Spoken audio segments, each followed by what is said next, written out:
Alors, maintenant, on en arrive à ce match. Mali-Côte d'Ivoire, ce fameux match.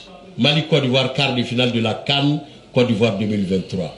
Samedi 3 février, stade de la paix de Bouaké.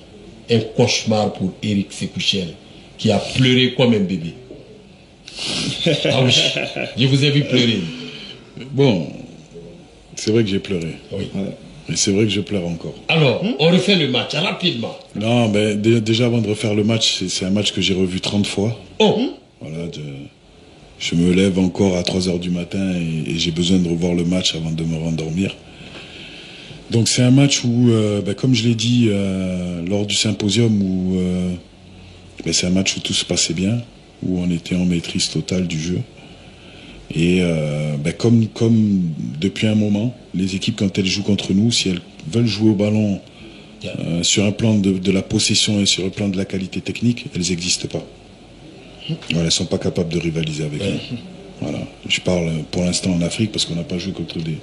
À part l'Arabie Saoudite, mais on n'a pas joué contre des équipes européennes. Mais en termes de jeu, pour moi, on est très très haut placé en Afrique.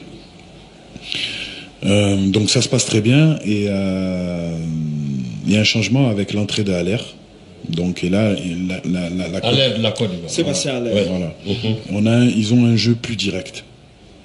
Ils ont un jeu plus direct, c'est-à-dire qu'ils sautent le milieu de terrain pour trouver Haller dans le jeu aérien.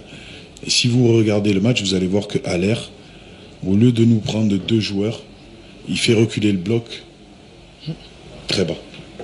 Donc là, il se passe que dans le jeu aérien, parce que c'est un très bon joueur, on a un petit peu des difficultés.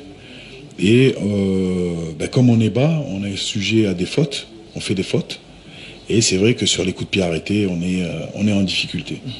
Donc moi, là-dessus, je m'en souviens encore, j'ai 2 solutions. C'est soit j'attends, et on continue comme ça.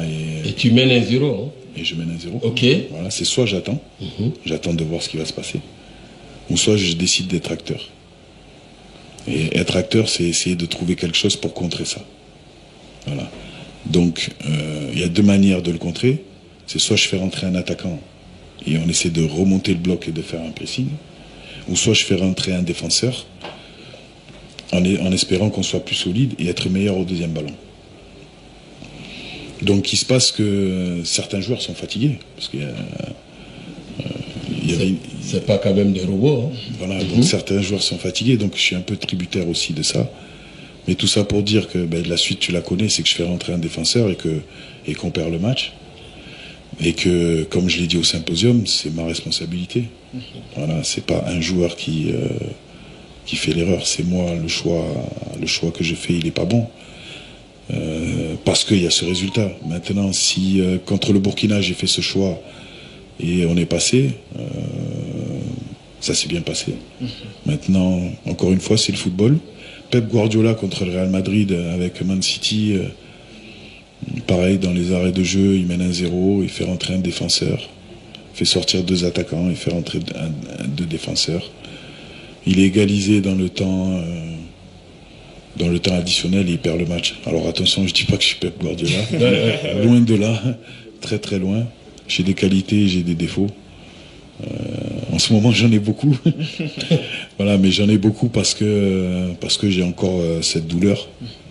Et finalement, j'ai qu'une envie, c'est de retourner dans une phase finale